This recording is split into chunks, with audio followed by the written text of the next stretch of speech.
Assalamualaikum warahmatullahi wabarakatuh. Oke, saya selaku moderator dari kelompok G. Saya sendiri dengan Wahyu dengan tim 200. Saya di sini selaku moderator akan sedikit mempresentasikan studi kasus hubungan faktor genetik ayam dan sistem kardiorespiratori unggas dengan asites. Oke, yang pertama latar belakang asites pada broiler merupakan masalah ekonomi penting, etiologi.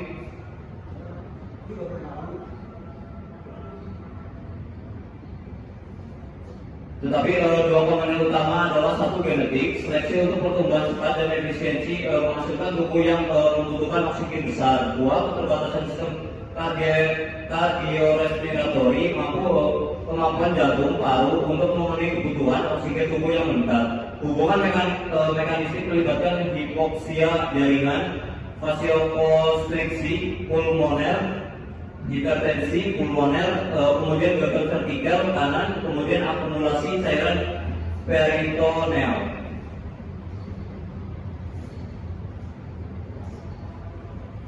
Tujuannya yaitu satu, menilai perbedaan kejadian asites antara dua garis genetik ayam broiler. Yang kedua, menghubungkan parameter kardiorespiratori atau LPTV, HCT dan laju pertumbuhan dengan kejadian asites. Yang ketiga, memberikan rekomendasi pemulihan dan manajemen untuk merawatnya asites.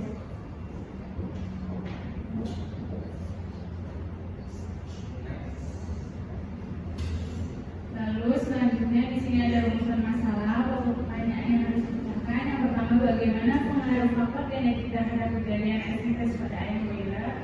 Terus yang kedua, bagaimana karakteristik dan peran sistem kardiorespiratori unggas dalam terjadinya asites. Terus yang ketiga, apakah terdapat hubungan antara faktor genetik dan sistem kardiorespirator ayam dengan tingkat kejadian asites.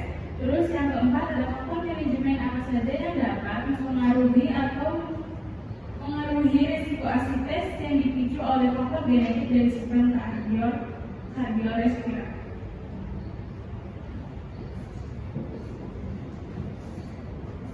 Bagaimana pengaruh faktor genetik terhadap kejadian asites pada ayam broiler? Faktor genetik memiliki pengaruh yang sangat besar terhadap kejadian asites pada ayam broiler modern.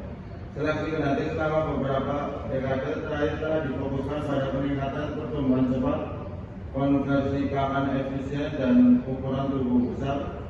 Namun perkembangan sistem organ dalam terutama jantung dan paru-paru tidak seimbang dengan pertumbuhan tubuh yang pesat tersebut. Hal ini menyebabkan ketidakseimbangan antara kebutuhan oksigen dan kemampuan tubuh untuk menyediakannya, sehingga ayam mengalami kondisi hipoksia, kekurangan oksigen. Untuk mengatasi hipoksia, jantung kanan bekerja lebih keras memompa darah ke paru-paru yang lama-kelamaan menyebabkan hipertrofi ventrikel kanan dan akhirnya gagal jantung kanan yang memicu asites. Beberapa penelitian menunjukkan bahwa kejadian asites bersifat herediter, diturunkan dengan nilai heritabilitas berkisar antara 0,2 sampai 0,4. Artinya individu yang rentan terhadap asites dapat menurunkan sifat tersebut kepada keturunannya. Karena itu pemilihan genetik terhadap ayam yang lebih tahan hipoksia dan memiliki kapasitas jantung lebih besar dapat membantu menurunkan kejadian asites di populasi broiler.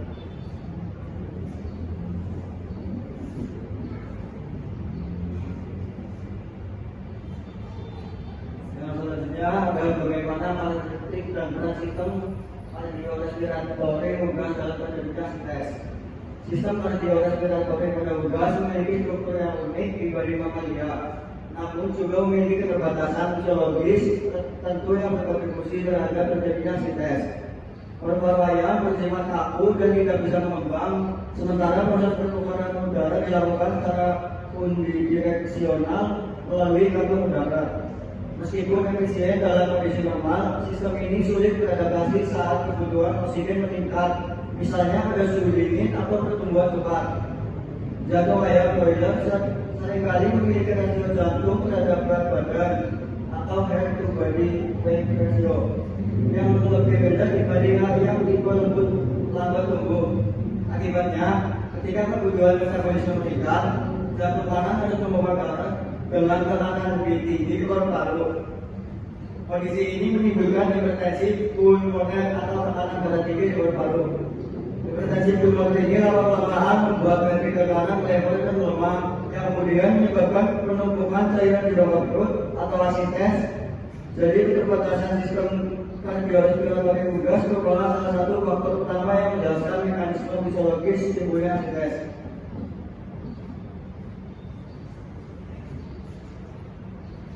Selanjutnya yaitu apakah terdapat hubungan antara faktor genetik dan sistem kardiorespiratori ayam dengan tingkat kejadian asites. Terdapat hubungan yang sangat erat antara faktor genetik dan sistem kardiorespiratori terhadap tingkat kejadian asites. Faktor genetik menentukan laju pertumbuhan dan efisiensi metabolisme, sedangkan sistem kardiorespiratori menentukan kemampuan tubuh memenuhi kebutuhan oksigen. Ayam yang tumbuh cepat, hasil seleksi genetik, memiliki metabolisme tinggi dan memerlukan lebih banyak oksigen. Namun, bila sistem kardiorespiratorinya tidak mampu memenuhi kebutuhan tersebut, maka terjadilah ketidakseimbangan antara suplai dan permintaan oksigen. Ketidakseimbangan ini memicu hipoksia jaringan, peningkatan tekanan darah pulmoner, dan akhirnya asites.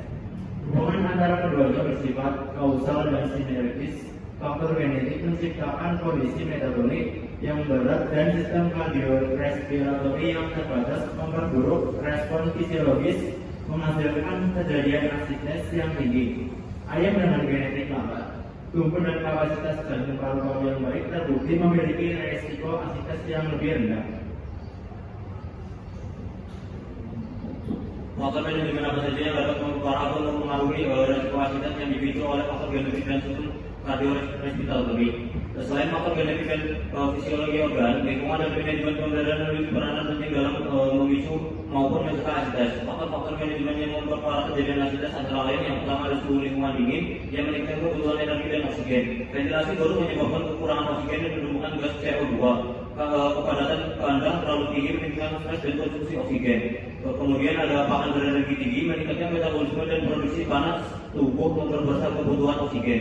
Sebaliknya, manajemen yang baik dapat mengurangi resiko asites, antara lain menjaga suhu kandang ideal tidak terlalu dingin, terutama minggu ketiga sampai minggu ke-6, memastikan ventilasi cukup untuk menjaga kadar oksigen stabil, mengatur kepadatan populasi agar ayam tidak stres, memberikan pakan dengan konsumsi energi dan protein yang seimbang, menjaga pertumbuhan tidak terlalu cepat pada minggu awal. Dengan manajemen yang tepat, tekanan pada sistem kardiorespiratori dapat dikurangi sehingga ayam dengan genetik cepat tumbuh pun dapat dipelihara dengan risiko asites yang lebih rendah.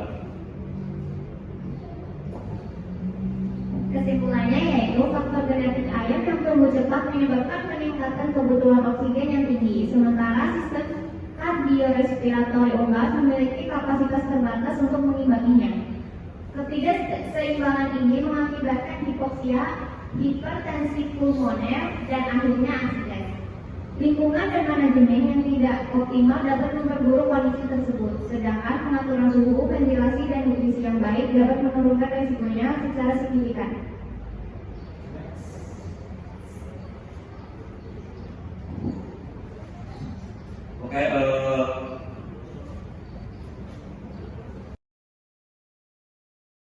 Oke, kita masuk sesi tanya jawab. Mungkin dari kelompok X mungkin ada beberapa pertanyaan, silakan diajukan aja. Oke, Raffi silakan. Sebelumnya misalkan sekarang di kelompok E dengan E165. Ini saya tanyakan apakah ada mekanisme alternatif yang dapat meniru atau memperparah kondisi asites pada populasi yang sama. Satu pertanyaan ditampung terlebih dahulu, kemudian ada pertanyaan lain. Silakan.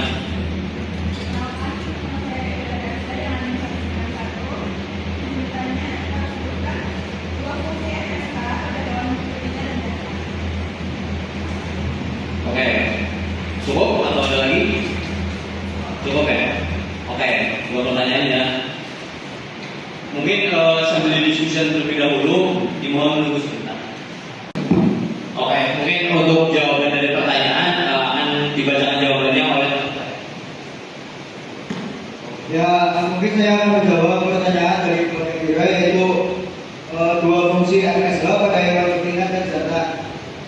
Mungkin pada hewan betina itu fungsinya untuk merangsang pertumbuhan dan perkembangan folikel ovarium dan meningkatkan produksi estrogen oleh sel-sel granulosa di dalam folikel.